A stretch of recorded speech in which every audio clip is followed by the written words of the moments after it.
Welcome to the latest edition of Millennial Boom with Diane Faith and Stanley Roberts, where almost no subject is off limits. Now, here are your hosts, Boomer Diane Faith and Millennial at Heart, Stanley Roberts. Yo. Yo. Oh my God, you were ready this time. Oh my gosh. Because you don't only remind me 5 million times before we start. I surely do. And then 5 million times I remind you, and 5 million times you go, oh my God, we're live. And the mic's hot. Happy Sunday, guys. Hey, Maria. We're here. We're here. What's up? Yes, up. Hello, V. John and everybody else. And where are you? We're here. I know you're waiting for us. Hello from Nebraska. Finally got my hiney on Twitch. You're right. Who got their hiney on Twitch? V-John. V-John. We want to welcome anybody who just started joining us on the different platforms. Let's see, Twitch. Thank you. Remember to like it. Dan, studio ready. Look. No, Stanley. Diane. It sounded like you said Dan. I didn't say Dan. I said damn. I'm studio ready. Look. Oh, you look like you're going to the ball game. I am going to the ball game. Well, the Phillies lost last night. The Phillies and the Astros are tied at 1 now, right? Okay, but no one's focused on the fact that they won the day before. No. All they can say is, well, they lost last night. I hadn't finished saying what I was saying. No, because yesterday you was like, oh, look at the Phillies. How about them Giants? And I said, well, hey, look, at least the Giants are playing from the bar. We playing at the stadium. There's a big difference. It's gonna be okay, Beeb. It's gonna be okay. All right. Yeah, Gabriel, he did, huh? That's what I thought. What's up, San Leandro? Michael Chung, welcome. So if you guys have just joined us, this is Millennial Boom. Yeah. That's Diane. I'm a boomer. And I'm a millennial. And if you don't understand, hello, Kathy. You'll figure it out. You'll figure it out pretty soon. Pretty much, I'm pretty tech savvy, even though I'm older than Diane. And no. Wait. By the way, wait. Oh, okay. And no. She is. Not my daughter. All right. Now we got that part. Now that we've established that. All right. So here we go. And I'm the boomer because it takes me forever to figure stuff out that's technical. I'm also have an older school way of thinking of things. And her observation skills, in my opinion, aren't always the best. Yeah, that's your opinion. You're entitled to it. I know. I'll tell her look at the moon, and she won't be able to find it because it wasn't there. It was a moon. It was in the sky. And then he'll ask me to spell something, and I'll be like, and I can't spell. So there you go. So I can spell, but millennials actually can spell though. It's just I think that's a you problem though. Well, it's not that I can't spell. I actually to spell words that sometimes tend to be either the I before E, but not after C. That whole English language thingy that's out there that confuses everybody but scholars. So John Garcia says he misses you here, but where is here though? Is here the Bay Area? He may be in Arizona. Well, he says people behaving badly though. It doesn't matter. Where do you see that? Oh, he does. Well, he said miss you here. Well, if you're saying from the Bay, I am in the Bay. Sideshows randomly. Stanley Roberts, people behaving badly. Ooh, home to the flu. Anyway, been an interesting week. Wouldn't you agree? Yeah. So it started off with an interview, which was supposed to be on Wednesday, but then she texted me on Sunday and said, see you tomorrow. And I'm like, okay, but you told me Wednesday. She says, oh, you're right. But can you do it tomorrow? I'm like, well, sure. And that was an interview I did. It was on YouTube, and it was on, it was with, her name was Allison Morrow, yep. And she does her account is Allison Morrow on YouTube. And it was a pretty good interview. Suggest you go over to her account, like it, watch the interview, and even subscribe to her channel. She actually you posted the interview on your channel a few days ago as well. I did. Yeah. Well, I didn't post it on my channel, on my YouTube channel, because it's kind of hard to do that, but you can link to it. Oh, Bill Van Ram, he was doing it before that. So just, No, it is a stroke thing. That's a good excuse. What? I saw your eyes rolling around in your head. My eyes were not rolling. They were bouncing around so far your head was moving because they were going so fast. They couldn't keep up. I could see you. I'm not blind. Don't let the smooth taste fool you. Anyway, so it was a really good interview. I think you would enjoy it if you want to listen to it. We got a chance to talk about some stuff that has been asked about forever. And I'm surprised that there's still interest in it, but there is. And also he answers some things that you guys have like questions to. What? No, go. Oh, he asks some things that he answers some questions, because oftentimes during these podcasts you'll get questions about like if you're still at Cron, what happened to you at Cron, are you living in Arizona now, are you still in Arizona? So all of that is answered in that podcast episode, which is really good. But the important part was Bill Van Ram was there. Yeah. And guess what? Oh yeah, he was there. But here's a connection, I believe. Correct me if I'm wrong. He referred me to Allison Morrow. Did he? He was the connecting factor that allowed us to connect, even though it took a while, but we got together finally. Cool. And I think it was a good interview. So that was good. Had fun. It's always interesting to have a conversation. And the response I got from people was, "Oh my God, great interview, epic beard." My other one was, "Oh my God, you were so calm and collected, professional." I'm like, what do you want me to do? Be up there going F this and screw that and blah, blah, blah, blah, blah? Not this. That ain't my style. That's why when I'm drunk, I'm just kidding. I don't get drunk. Do I? You answered your own question. Well, you looked at me like, oh, you always be drunk. I didn't look at you. I just looked at the camera. I'm making eye contact with the camera. Or the audience or with the camera? Because the camera doesn't have to have eyes. Okay, she's ignoring me again. We're back to ignoring. Okay, so I guess that means there's some sort of triangle going on between you, me, and Carmen Blackwell. Carmen Blackwell. You two, me, and Carmen Blackwell. Well, that's random. I know. Well, you remember Carmen Blackwell, right? Yeah, from in Arizona? Yeah, she lived in Arizona for a while. Yeah. So she's a good people. Why is there a triangle? I don't know. It's Gabriel. He'll figure it out and let us know at some point. Anyway, so the other thing that went on that was interesting was was the earthquake this week? Or was that last week? This week has seemed so long. Was it Tuesday we had the quake? I think it was this week, and I think it was either Monday or it might have been Tuesday. And that was when we got Tuesday. No, it was Monday after the interview. It wasn't Monday because I was still in the office. No, it was Tuesday. Okay. It was this week. Okay, so we got verification. It was Tuesday. And so I got in trouble. Well, you know me, I don't give a crap about trouble. Trouble with my middle name. But people were like, ooh, because I made a comment. And my comment was, we both downloaded the app. The app that's supposed to give you a 10-second warning, or maybe it's up to a 10-second warning. There was no. If there's an earthquake coming. Yeah, so you can have a chance to seek shelter. And so the house shook, and then I got a warning. But for Diane, I got the warning as the house was shaking. Yeah. So she goes, earthquake. And I go, what earthquake? And then my thing goes, no, it goes, warning, earthquake. And then she goes, oh my God. And I go, what?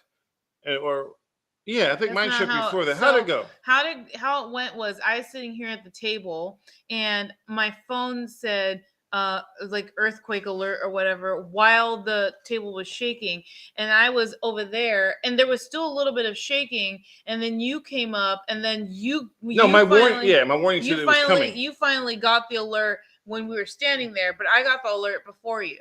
And I'm like, and then yours was and by the time you got the alert, it was over. Yeah. And by the time I got the alert, it was shaking. When I got there, she's saying she's like, quick, get shelter. Well, because I also didn't know. So I had never done this whole earthquake warning thing before. So I thought that even though I got the alert when the earthquake was happening, I thought that there was a possibility that there would still be more shaking. So I was like, oh, we got to get under the table or we got to stand in the doorway. And little did I know that it was actually already over. Well, it was over. She goes, we got to be standing in the doorway. And I'm like, stand in the doorway?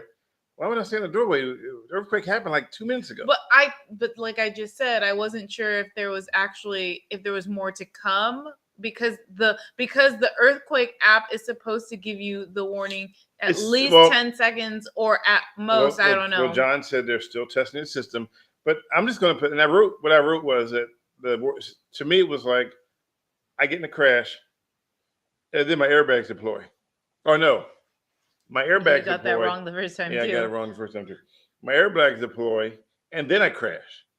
I'm like, Okay, what the heck's going on here? Yeah, you basically crashed before them because the airbag is deployed. Right. So I mean, I'm looking at it from a different perspective. Okay, so let's try it like this, and maybe this makes more sense than just poking fun at a system that, in my opinion, didn't work.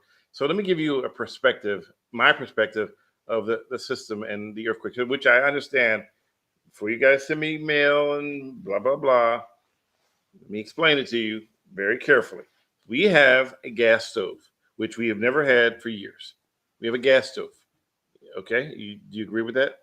We do have a gas stove, Okay. yes. So if I'm cooking something on a gas stove and there are flames going and a quake hits, but I don't hear it and I get a 10-second warning, that gives me a chance to A, turn off the stove, B, turn on the stove, C, scream bloody murder and run down the street going, oh my God, my stove is still on.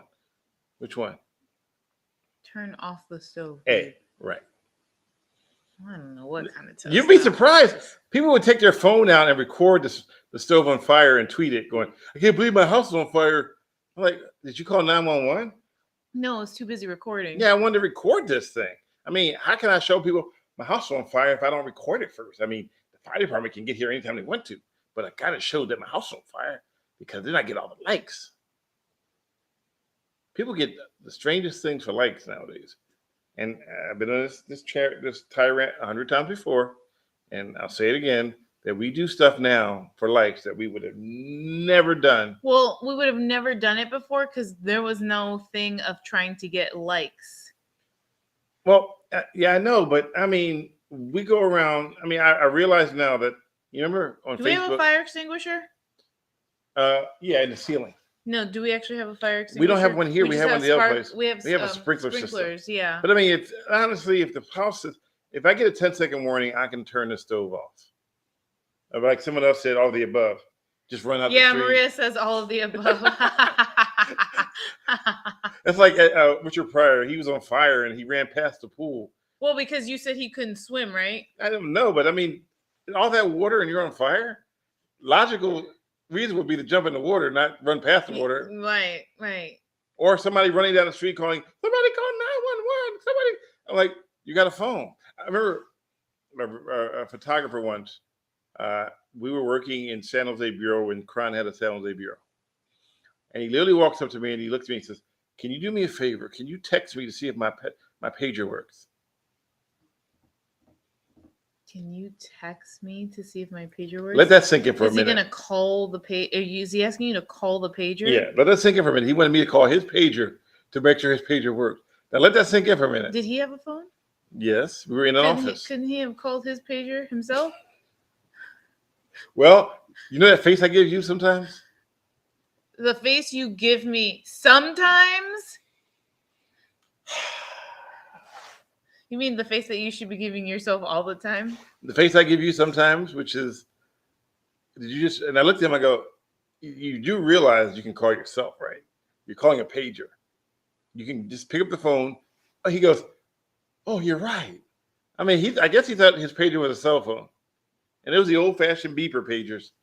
I miss my pager. Yeah, because you were like an expert on pager code. I love pager code. You could have been a CIA agent. Now that I think about it, like I kind of wish that I could just write everything in pager code and people would understand. That way it could just be a different language. Now, here's a good part, though. John wrote, what if cell phones just died? What would we do? I mean, remember when we had no cell phones. So interesting statement that you said that, John. And I'm gonna do like Morrow did and post that. So what if the cell phone just died? What would you do? I remember when there was no cell phone, and of course you were. Some people still had like car phones. No, but John was clearly back when they were dinosaurs, so we understand. Oh, John, he just no, he just clowns. No, I was back in dinosaurs too. I get it. You had payphones. Payphones were after dinosaurs. No, because you're millennial. You've always had a cell phone. You were born with a cell phone. I saw the baby photos. First of all, I didn't get my cell phone until I was in college. Oh no, I didn't get a cell phone until I was in John said he's 38. All right, John, thank you. I didn't get a phone until I was in either junior or senior of high school. I'll explain my series of phones. I had a pager the whole time. I'll tell you my series of phones in my lifetime. Okay, my first phone I ever had. If you dialed it, it was a rotary. I had a rotary phone and too. it hung on the wall, and it had a cord that you could stretch to go for like very, 3 miles. Very long cord. I had a rotary phone. And you go for 3 miles. You could talk on it, and then you would tell people. And then when other people tried to call you, you would get a busy signal. Yes. And didn't because call waiting was exist. not a thing. Yep. So if you didn't get a call, if you missed the call, beep beep beep beep, or if you accidentally left the phone off the hook. And you remember how many times we've left the phone off the hook and forget that it's off the hook for like days? I didn't do that. I've been trying to call you for 3 days. Oh, I didn't even know the phone's off the hook. I'm sorry. I'm so sorry. Or did you ever hang it on the receiver for other people? Hey, you got a phone call, and you sit up there and let it sit there. And nobody went to go get the phone? And everybody could hear a conversation as it sit there. Oh, no. You would just sit there and you couldn't mute it. There was no mute button. There's no mute button. Yeah. I had a rotary phone. My first phone was for rotary. And then after that, and then it went from rotary to the little push buttons. The next phone that we had a hard line, but it wasn't a push button like the rotary phone shape. It was an actual it just was different. How many times you bought popcorn? Almost every day. That was the coolest thing. And you didn't know what popcorn was. Popcorn was kind of like the dinosaur of 411. You call popcorn and it gives you the phone number. It gives you the time of day. You the time of the day. Yeah. Does it say Pacific Standard Time? I don't know. I didn't live in the East Coast, West Coast when I had was popcorn a thing. I didn't have popcorn in California, New Jersey. Okay. We just had, Frank down the street. Frank, what time is it? Yeah. I don't know. Because you wanted to like I would call popcorn if for some reason I needed to set like a time on something. I wanted to get like the legit actual time and not just look at my. I remember there was the one that set like this and had a little button, and whenever you wanted to change, when you dial, you had to push it down and then start over again. No. They had two little buttons up and the phone receiver set on it. Yeah. And then when you want, he says, wait, and then you got not caller ID, but call waiting. And so then all of a sudden. Oh yeah, but you accidentally would hang up, or you would think you were on the other line, but you were not. Or you would actually hold on and think I'm going to the other person, and both phones are people on the line. And then you have the conversation about the other person, and they didn't know they can hear it. I didn't do all that. But what I would hate was I would call a number, and I'd be like, oh, dang it, I'm wrong. And then I had to hang up and then start all over again with the rotary phone. I remember I used to call prank calls when I was growing up. I remember I called up a place. Did you have and it's funny. The funny thing about prank calls is that in your head it's hella funny. And in your head you're laughing because it's hella funny. And so you're trying to tell it in your head, knowing that it's funny in your head, but you can't stop laughing. You can't stop laughing when you're trying to do it. So it's like, yeah, you're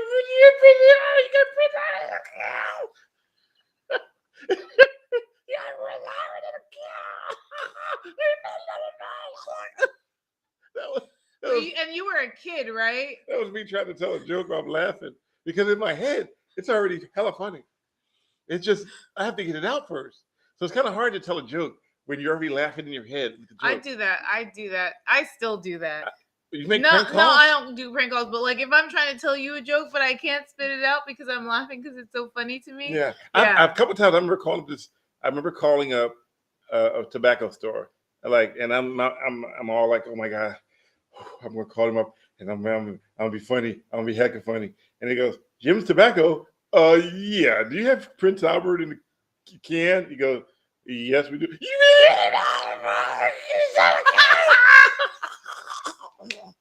I don't even understand what you're saying. What were you trying to say? You better let him out before he suffocates.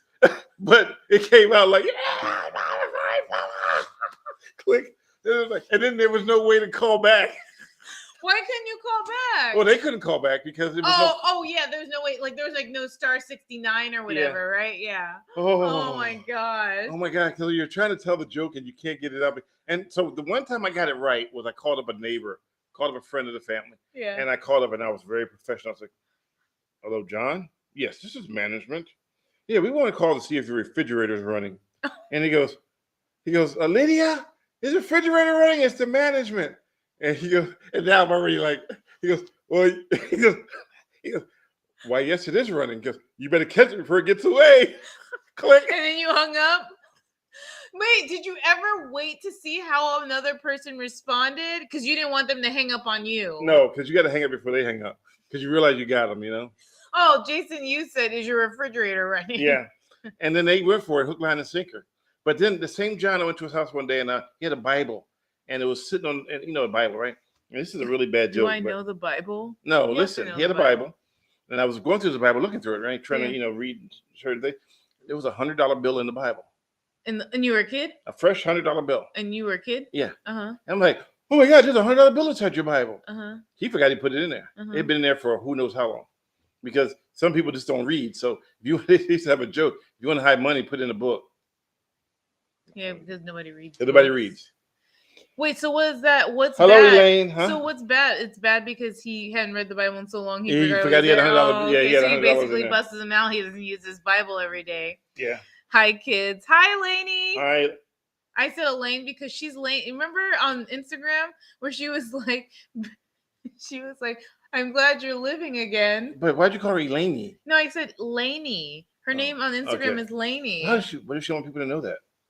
Oh, oops. You just gave her. What if the CIA? Oh, I'm sorry, Elaine. What if this? What if she's like a CIA person who wants to like keep that low profile?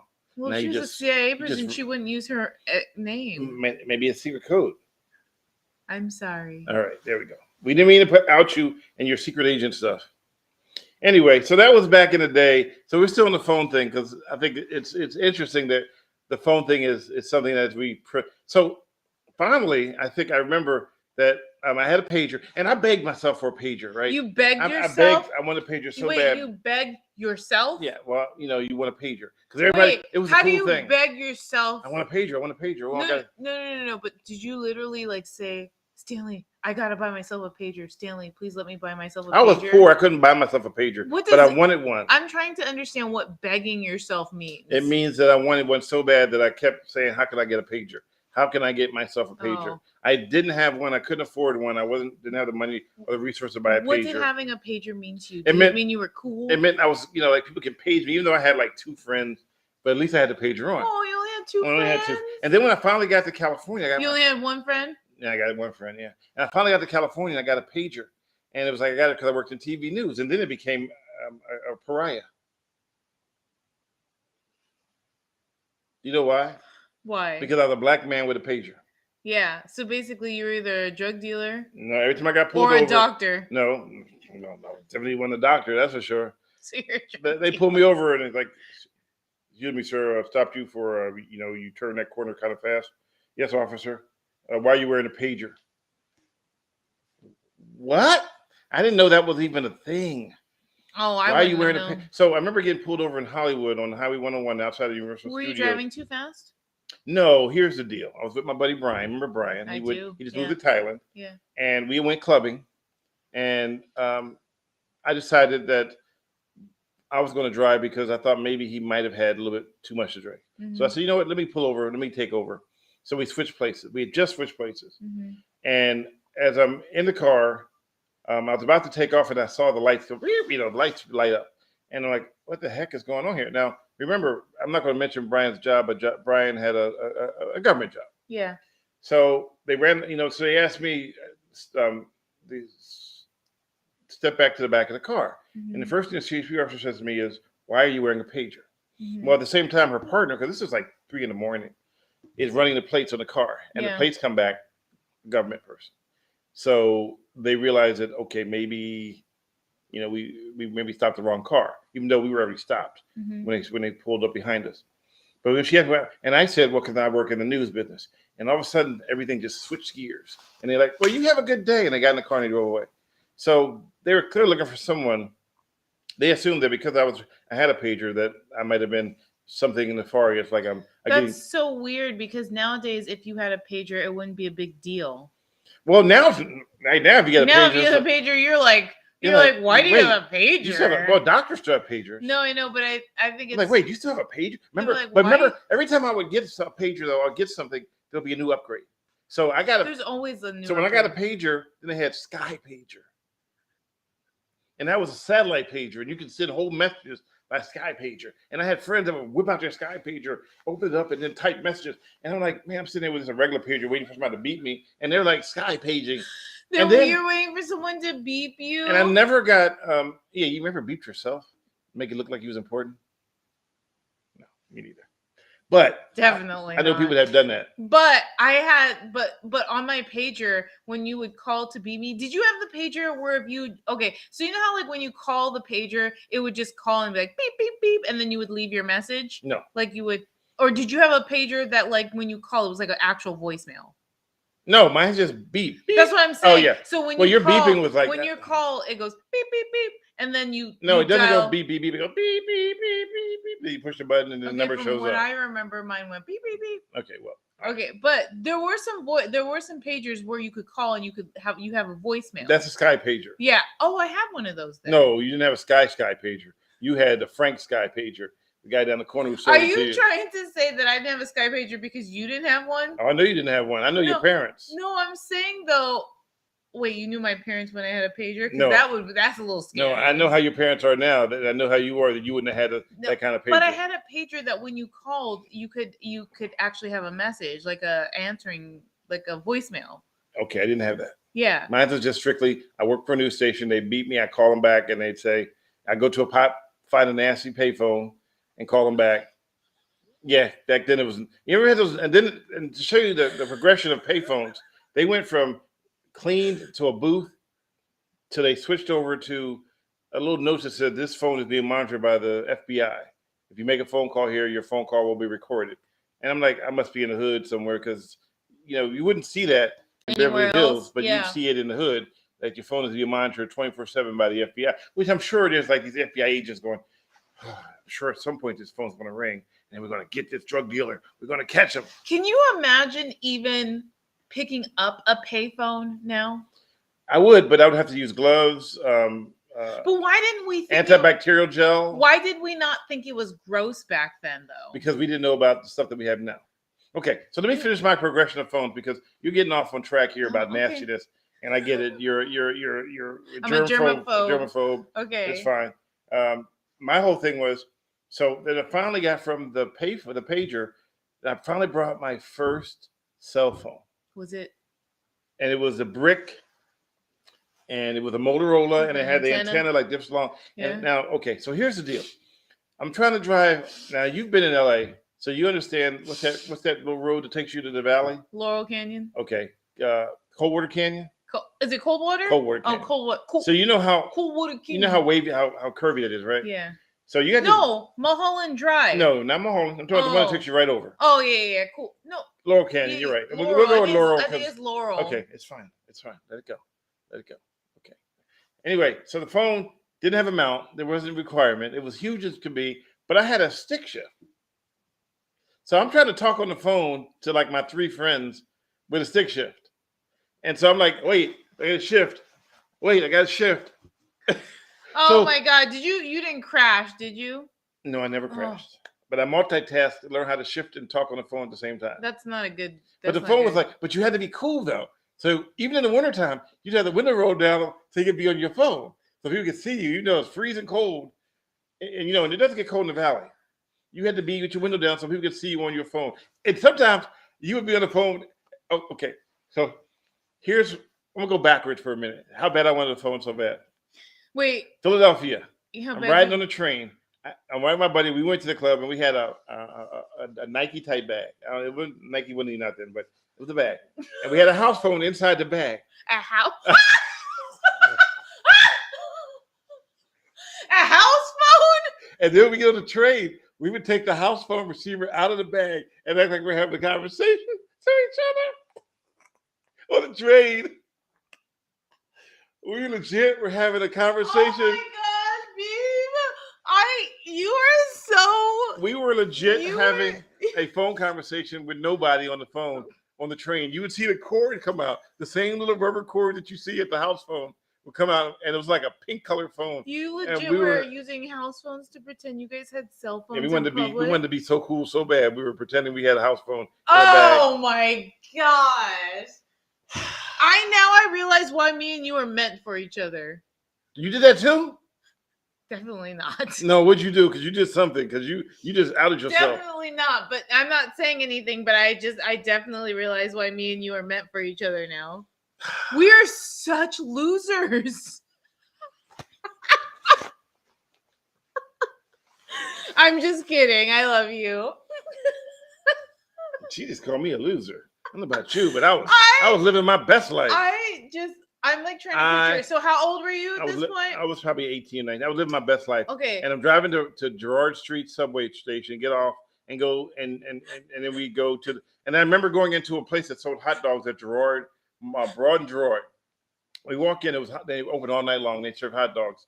And we walk in and the guy goes, "Hey, you're standing in the poop." And I go, "What? I'm trying to order a hot dog." It's like, I've been at the club, I'm hungry, I want a hot dog. Mm-hmm. You're standing in the poop. And I go, "What?" He says, "No, you're literally standing in the poop." I look down and someone had just taken a total poop right inside the restaurant. I wasn't standing in it, just for the record. Oh my God. But I was close enough to like an actual human being? You know how they talk how they talk about people pooping in San Francisco? Yeah. Well, they were pooping in Philadelphia. It was a trend. It was back then. They were doing it back when I was 18, 19 years old. San Francisco's so behind. So wait, one question. I did not get the hot dog after that. No, your friend the phone who you're pretending, do you guys still talk? We haven't talked in a while, but he lives in Florida now. But that was a guy that he and I were really good friends until he discovered one thing. Wait, first of all, let me just say this one thing. You guys had to be really good friends for him to be down to pretend like a house phone was a cell phone. We were really good friends until he discovered one small thing. What? Booty. When he discovered booty, he was done. He was like always just chasing the female. That one female. She brought him a coat, and I called it a light bulb coat because it was so bright yellow. And so you he literally would like, "I can't come over, man. I got to go get the booty." He wouldn't even come hang out no more because he was P-dubbed. When he called you though, was he holding his house phone? No, he would call me from his home phone. That's what he said. Was he holding his house phone? I kept the house phone in my car when I went to school and would pretend I called the cops to idiot drivers. See? Oh, Benny Veronica! That's classic. I've been vindicated. That's classic. I have been vindicated. She's about to spill her guts. You telling that story to me just made me realize, like, Tell me your story. Oh, because you got one. I can see it. I have no story. Oh, you do. I can tell. I have no story. So getting back to the phone thing. So then I went from the giant payphone to the phones the giant, not payphone, the giant cell phones. And then news trucks had the car phones inside the cars where you can make a phone call. And then I went to satellite phones for news. And then I got my first real cell phone when I moved to San Francisco. When I say real cell phone, I got a BlackBerry. And that was my first phone ever with a BlackBerry. Well, and I liked it because you could text with it. You wouldn't consider your other mobile phone? No, because it was just a phone. You just it was just called smartphone. Yeah, because the BlackBerry I think is considered a smartphone. So, yeah. Because it had like Wi-Fi and everything. Yeah. Oh, baby Veronica just spilled her guts to us. She never told anyone in that until now. Well, you know what though? Because it was interesting because the cool people had phones. Yeah. I wasn't cool. I was poor. So I had to make my own phone. I had to live my own life. I had my own mental life going with the phone thing. And I was cool. I was like, yeah. Uh-huh. Yeah. Nobody ever caught on? Nobody cared. Nobody cared. So really you were putting up a front and nobody actually cared. So it's not like social media now where you put up a front and people actually care. No, but what I'm saying is like, for all you know, nobody really even thought to themselves like, oh man, he got well, they probably did, or they probably saw him and was like, but I felt that fool is talking on his house phone. But it made me feel good inside that I was like, I was super cool, even though there was nobody on the line. I was like, yeah, yeah. Oh, okay. Hold on for a second. For you, homie. See, now what I would love to hear is what kind of conversations you would actually have, like while you're pretending to talk to someone. Well, now I wouldn't actually pretend. Oh, you wouldn't do it anymore? No, I would. I couldn't do it now. I would be too embarrassed unless I was shooting a movie and getting paid for it. It would have to be a movie. You would be too embarrassed, but back in the day, and remember, keep in mind though. So I'm riding on the underground train. Yeah, did you even get? Which didn't even have a signal. There wasn't I even. was gonna there say, wasn't would even. you have even gotten? So you guys weren't even smart enough to realize that you probably don't get reception while you're on the train. So Because there was no such thing as that back then. there was nothing such thing as reception. Not on the trains back then. No, you didn't.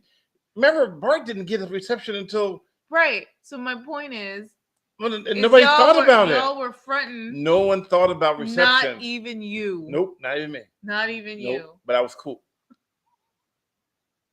Oh, come on. You've done some stuff that you probably. Oh, I might have, but I'm not going to admit it, spilling the beans. I just know that me and you were meant for each other. And yes, a BlackBerry at that time was kind of sort of a smartphone. I mean, it did stuff that it didn't take pictures, but it allowed you to do things that you couldn't do with a regular phone. One thing I didn't like about the BlackBerry, though, with it. What I didn't like about the BlackBerry was that no, you really couldn't go online the first ones. Oh. I didn't like about the BlackBerry was that they didn't have the phone pad didn't match the phone pad you grew up on.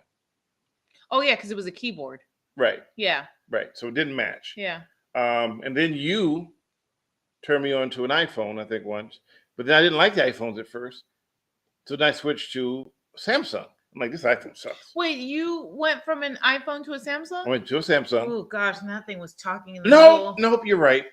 It was. I went from the BlackBerry to a Samsung, and I couldn't get the darn thing to stop talking. It was like talking in the middle of the night. It would just start talking for no reason. Like, why is this thing talking? I didn't have the aptitude to figure it out. He was like straight up boomer then. And neither did I want the aptitude to figure it out. I was the millennial. And you said, you should get an iPhone. You should get an iPhone. Mine don't talk. Because that was my first phone. So if we go back to me now, I went from a rotary house phone to a regular hardline to a cordless phone in the house. And then I had a pager when I was in, I think like late middle school, early high school. And then I got a cell phone. My first cell phone was a Nokia, but everyone was having those like Nokias that were like colored and they were really tiny. I actually had a bigger Nokia. It was a black one. I loved playing Snake on it. Nokias are so great phones. So here's the interesting part about everything. What? I never played video games on my phones ever. Never played any video games ever on the phone, even though people were playing Snake and Pong and whatever other game that came up. I was never a game person. Oh, I love Snake. I didn't become a gamer until I think 2014. No, you didn't become a gamer until I introduced you to Mob Wars on Facebook. That's not really gamer though to me. I'm talking about like a gamer like GTA. Okay. Adam in 2014 taught me GTA and I was loving it. Isn't a rotary house phone a regular phone line? Yes, a rotary phone was a hard line, but what I meant by that was the next phone I got it had buttons, but it wasn't one of those like square phones. It was an actual hard line and it was a regular phone, not a rotary. It was like one of those ones where you pick up and you go like this and like and on the phone were the actual numbers. So I had a flip phone, which was Cron gave us, which I didn't like. And then they gave us what's the one that you could text to with the walkie-talkie? Yeah. What was that one? Where you could, and it was funny because there was no hands-free thing back then, but I was always hands-free. Yeah. I was the only person that, even though I was ahead of my time. Remember when Bluetooths were cool? Yeah, but no, before that I had the hardwired. It had I could totally see you using one and the of thing those. coming in front like this. Yeah, I could the mic. Yeah. So I had that, and you had a headset. Nextel, yes. So I had a headset. Oh yeah, Nextel. And now we use that when I'm driving, and people are like, "Wow, you're ahead of your time." Because I thought it was kind of weird to try to hold a phone and drive. So you didn't think it was weird when you were in LA and you were trying to show off I learned on your stick. Yeah, well, I mean, you learn, right? You learn that, and then you're trying to do that, and then the phone falls in between your lap on the floor, and you're trying to shift gears, and you're afraid to get stuck under the pedal. Never did that. Yeah, so that's. Oh, I never. You know what? I never had a razor. My mom had a razor, and I never had a razor. I had a razor. I had a Samsung. I used to shave with it. Oh, you meant the phone. Oh. I had after my a couple of my Nokias, I then had a Samsung Blackjack, which I think was just kind of like an imitation of a BlackBerry.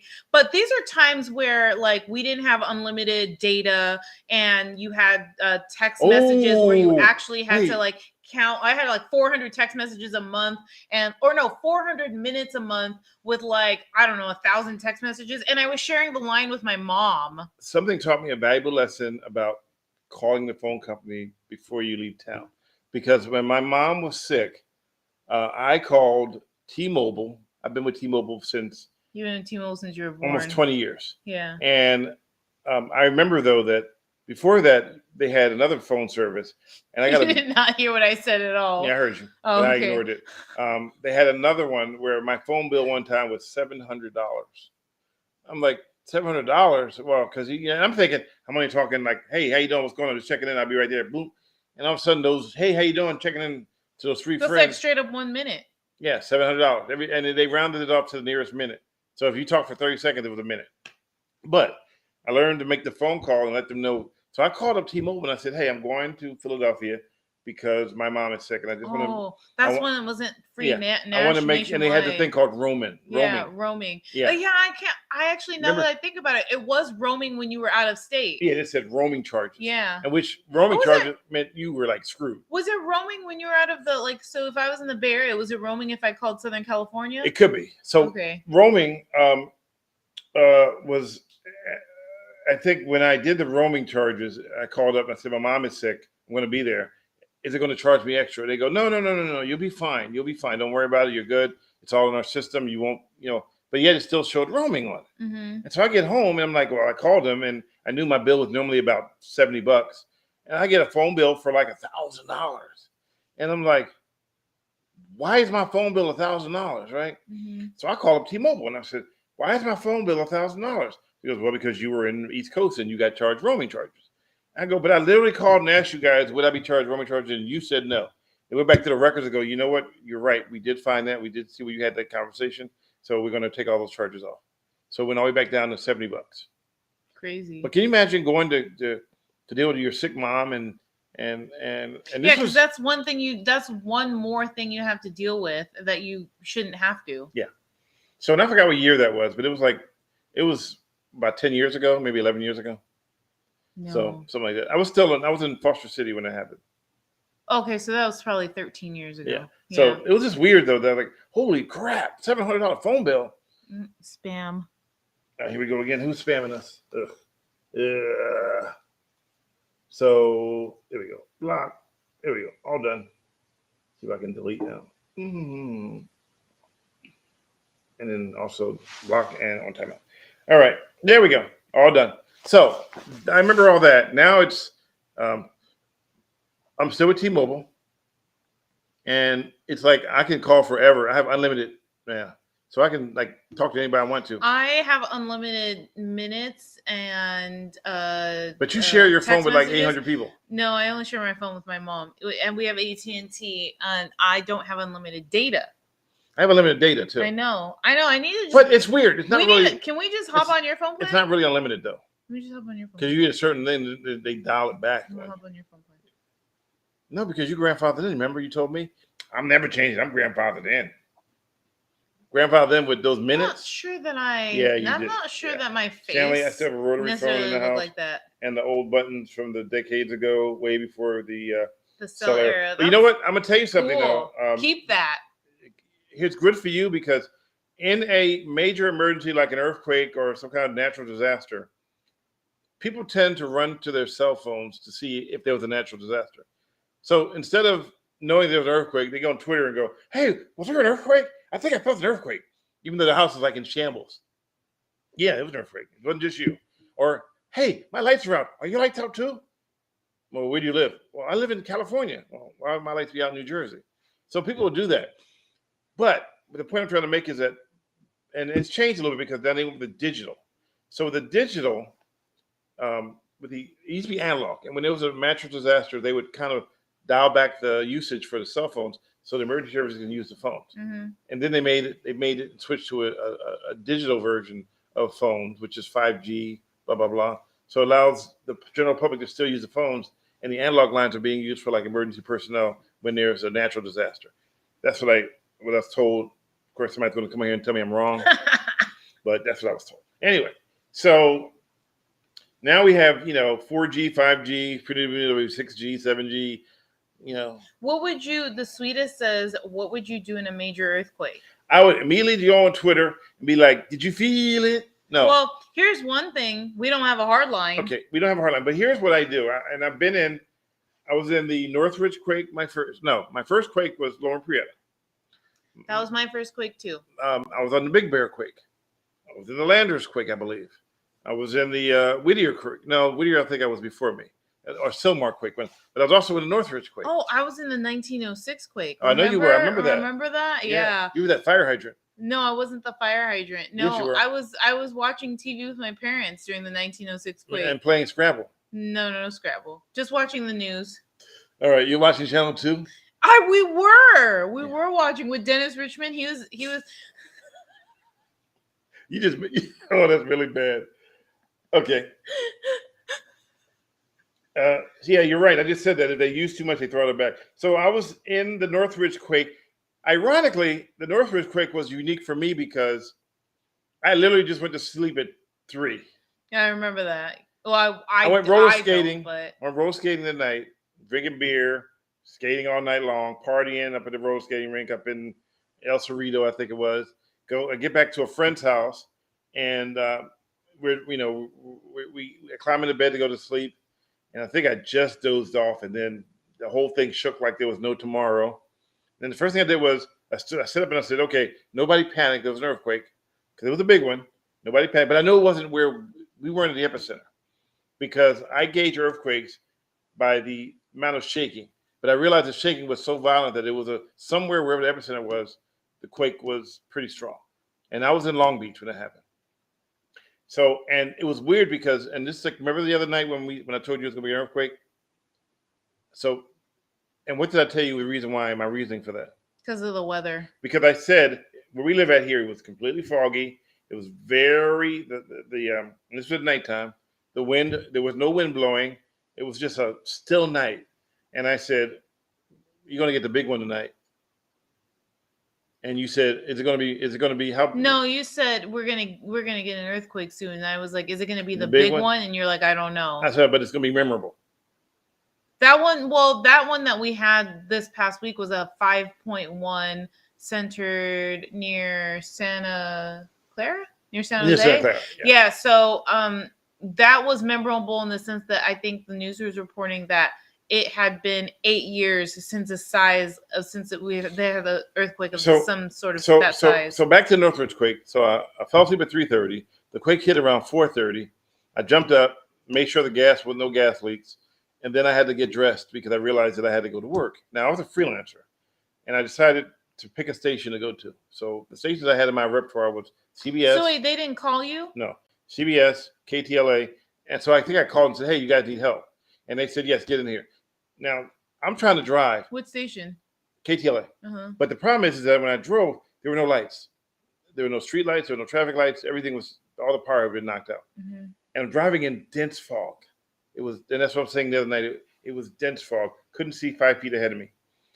So I wouldn't have known if the road had been knocked out because I couldn't see anything. That's scary. So yeah, I'm driving at 4:30 in the morning, 5 o'clock in the morning. There's no lights and no nothing. Now I'm full of adrenaline. So I'm wide awake right now. But when I get to Channel 5 and they put me in a news van with Warren Wilson, the fact that I hadn't slept kicked in. Mm-hmm. And I was a zombie trying to do news reporting as a photographer.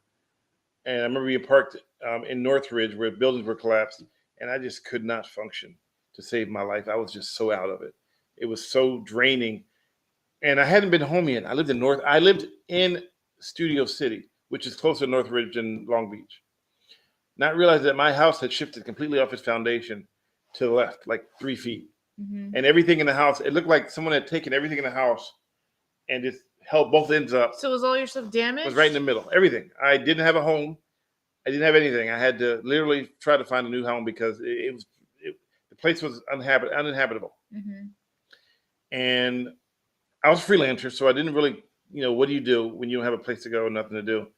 So it's like one of those moments where you're like trying to figure out what do you do with your life. Now this was my second quake. My first quake was Loma Prieta. Yeah, and watching the ground look like quicksand, not concrete, black tar. It looked like an ocean. It was going like this, and I'm sitting there, and the cars are going like this with it, and I'm in a full bunny suit because I worked in a lab, a high tech lab. Yeah. I was their hazmat guy, so I literally didn't even know what an earthquake was when it hit. And so I go outside and you see the ground looking like water, but then I'm in a bunny suit, wondering should I even be out here because I just contaminated my whole outfit by being outside because of the clean room. Mm-hmm. And then I see the doors open up and everybody run out in their bunny suits, and I realize, oh, I guess I did the right thing. And then the alarm went off for the emergency broadcast alarm. Still not knowing what had happened, and it said the alarm thing. This is a car radio. Just experienced a major earthquake. Stay tuned to this station for more details to come. And I'm like, holy crap! Now, not realizing that my sister, who had just moved here from Philadelphia, was at home in Salinas, in the closet because she was taking a shower when it hit. Mm-hmm. She was buck naked in the shower in the fetal position. Oh, did you really say buck naked? And I go there and she's there because she don't know what happened. I'm still in shock because that was my first earthquake. And I go and the first thing I do is I got to turn on TV and see what happened. But there's no electricity. There was no electricity. I'm like, oh man, let me make myself something to eat. I had an electric stove, couldn't do that. We had a gas stove. There was no electricity, there was no lights, there was nothing. Yeah. And I didn't have the stuff you need for an earthquake. I didn't have any flashlights. I didn't have any batteries. And some guy outside had a radio and with a TV set about this big on it. And we're watching a black and white thing of, I think it was Channel 2, and they showed the Bay Bridge had collapsed. Yeah, that was wild. But the interesting part about that was that during the quake, I literally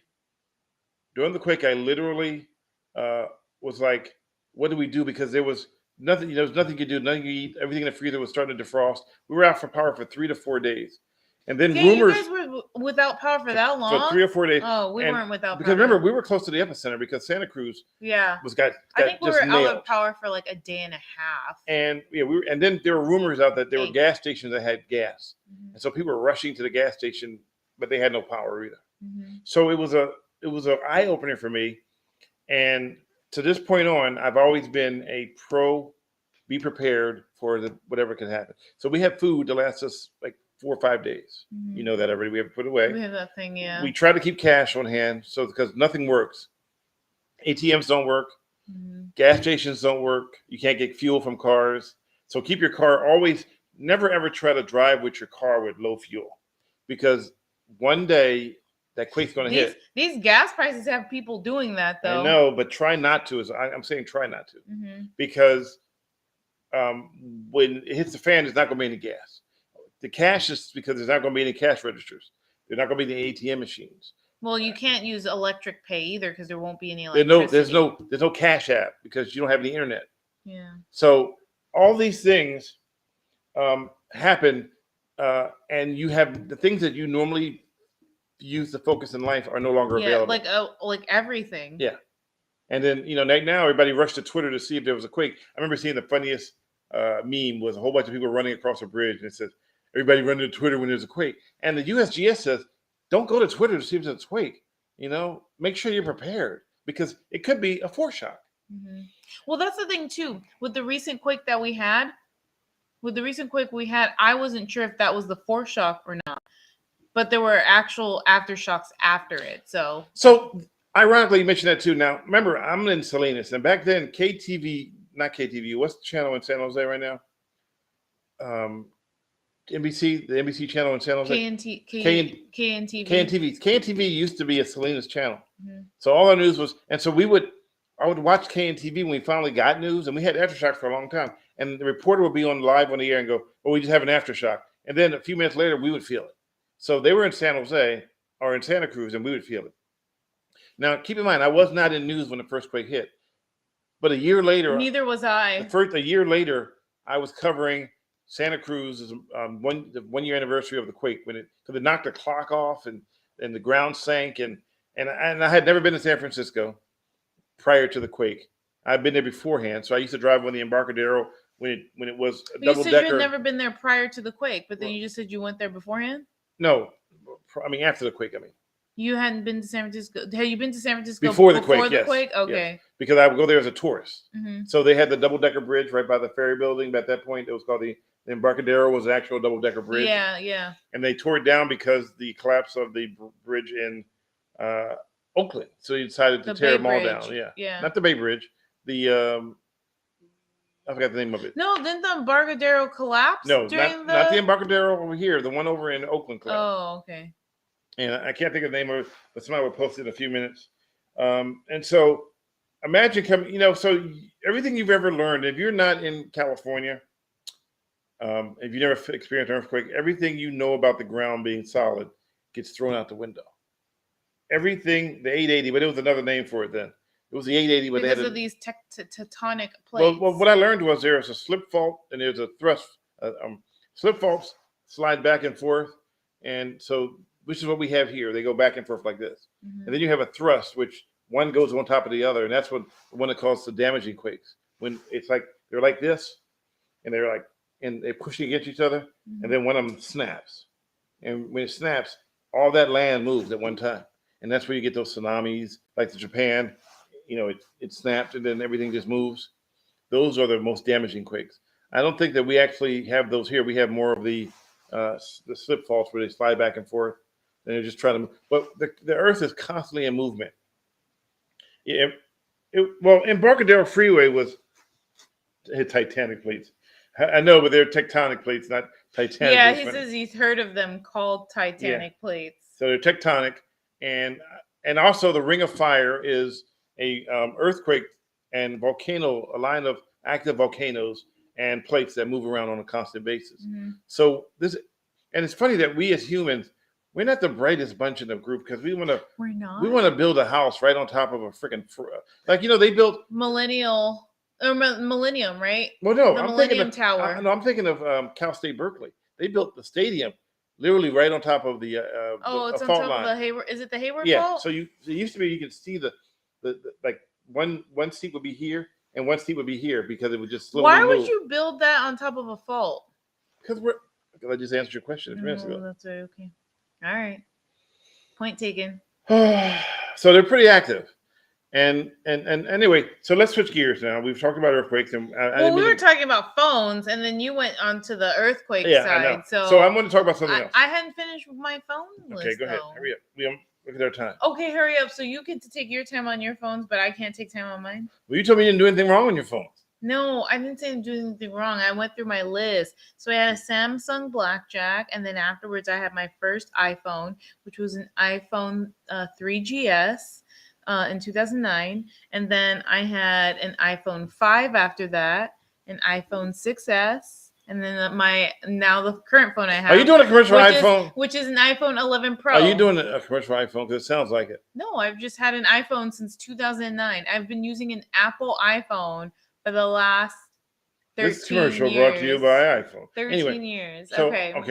I'm done with my list. Final thing we're going to talk about, and what everybody's waiting for, is the whole thing with Paul Pelosi. Oh, gosh. And David DePepe. Okay. This is all you, by the way. So, you know me. She gets mad at me because I'm always on the phone trying to figure out what really is going on. I'm not mad at you about that. You're like, why are you on the phone? You always get the phone, I get in the car. Well, because in the phone, it's like a private phone booth. It's where he chooses to be on the phone. Because nobody can hear my conversation because everybody be out there ear hustling trying to hear my conversation. Oh, no one can hear it? Well, you can, but I mean, you're not gonna be like, oh, I just saw Stanley Roberts talking about XYZ to XYZ and I'm gonna post it. No, so at least in the car, I feel like a little bit of privacy, even though Anyway, so I've talked to my sources, and there's so many stories out there right now, and the only fact of the matter is I did a thing on Twitter. It's on there only on Twitter, and it talks about what I know and that all the stuff that's been made up, that like they were both naked, not true. That Paul Pelosi was asleep, not true. It happened at 227, that's true. Where did they get? But see, my people just made up stuff. What my question is? No, my question is the press release or any information that they've initially gotten. Was that the information false in the beginning? No, the information never meant. I listened to the press conference again. Okay. And the press conference mentioned nothing about nudity, nakedness, So who mentioned nudity? Was it one of the No, stations? it just started taking off its own little, because the nudity part came out because of the nude wedding from way back in the day, Okay. which he was the best man, but he was not undressed. No, and then let's just be clear. It wasn't Paul Pelosi that was the best man. It was the David DePepe.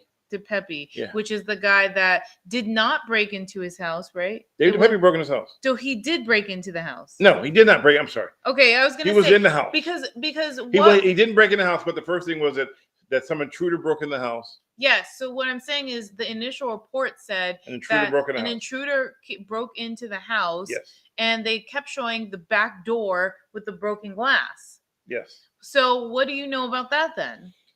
So that was, again, the initial call was it was intruder. So that was what the initial call was. They thought, but then we started to hear more stories. The actual 911 call? It didn't say the actual said that someone called and said there was a wellness check. The call came out as a wellness check. It didn't come up with an intruder. Who called 911? Was it not Paul Pelosi? It was someone else? That I'm still trying to think. Listen to the phone conversation. Paul Pelosi called 911. Okay. And he knew the guy's name, so you can hear the call. I heard the call unless it was fabricated. But the fact I'm trying to make is that there was no nakedness. But I listened to the police report, or police interview, or police press conference, and Chief Scott said that they were both holding a hammer. So you would think that meant he had a hammer, he had a hammer. And I'm like, so what do we got to do? Ban hammers? Everybody walking around with hammers now? Turns out that they were holding the same hammer. So they were fighting over the hammer. And then the cops came in, but also Paul was holding a drink. So then they both were dressed, and the officer said, drop the hammer.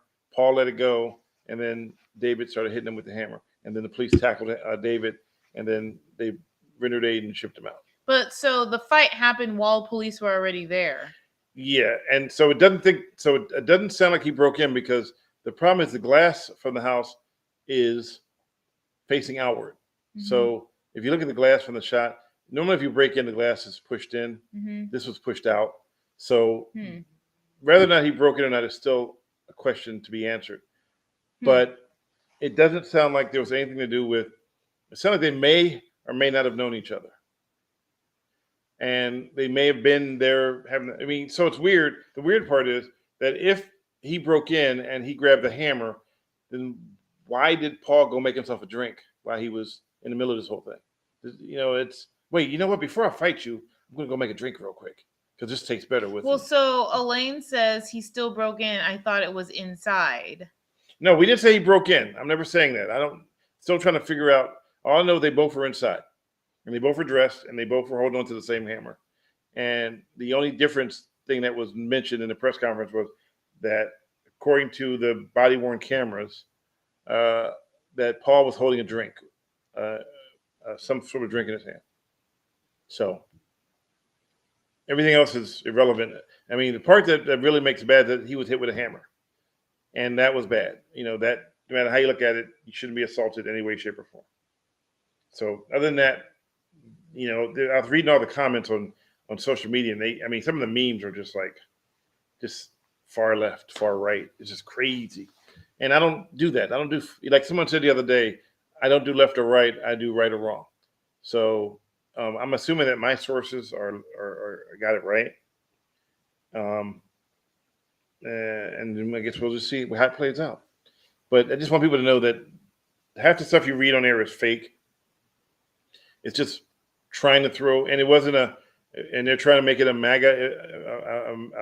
MAGA incident. They're trying to make it a far left incident, and everybody's trying to turn it turned political really fast. Well, it turned political because he is the husband of a politician. Yeah, that's why it turned political. Yeah, but he still got hurt though. Yeah, he got hurt, and that's really whether or not he's married to a politician is. Irrelevant, but that's why that's why it's a big deal though, because he is. So Paul is allegedly an alcoholic, but I'm not sure why that's irrelevant. Why that's relevant. Well, the relevant part was because, maybe mention the drink part. I'm not saying it was alcoholic drink. I'm just saying he had a drink in his hand, from what I was told.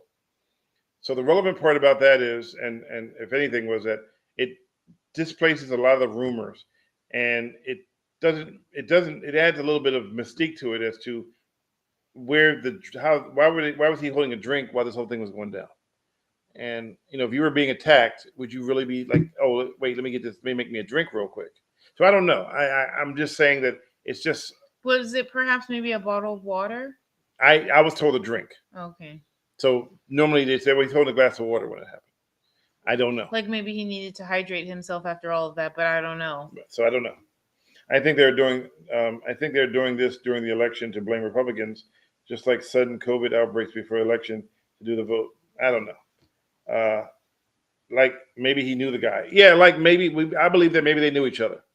Now, and then of course people tried to make it into a sexual thing because there were like memes of a hammer with a shaped like a penis. Oh my God. It's crazy memes that were created over this whole thing.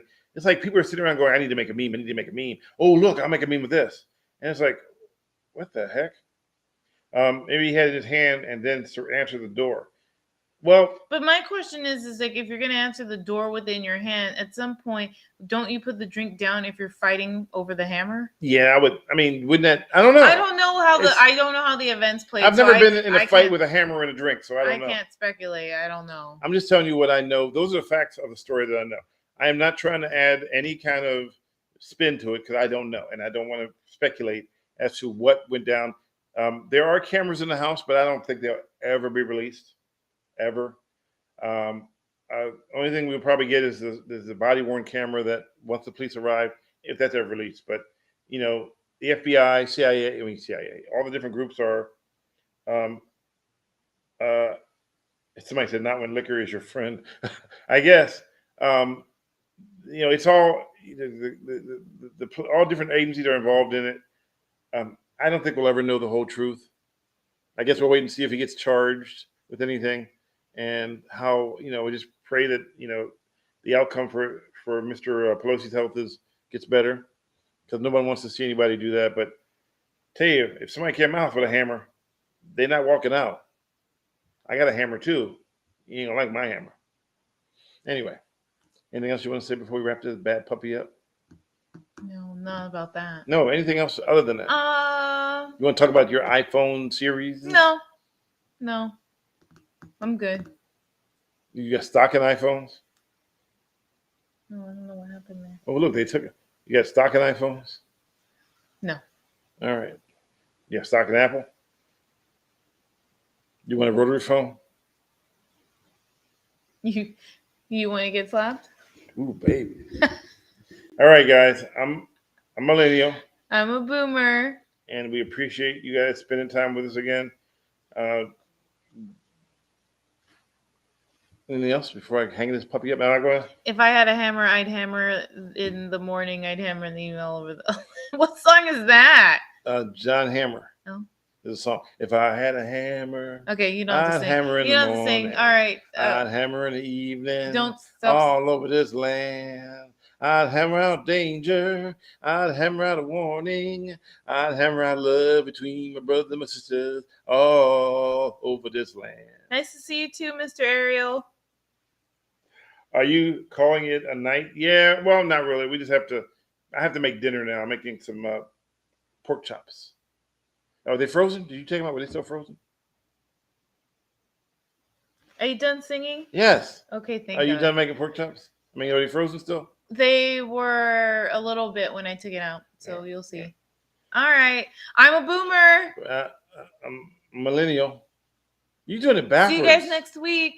Well, because you're talking, so I was just interrupting you. You're messing up the flow. Well, hurry up then. I am for the night. Hell no.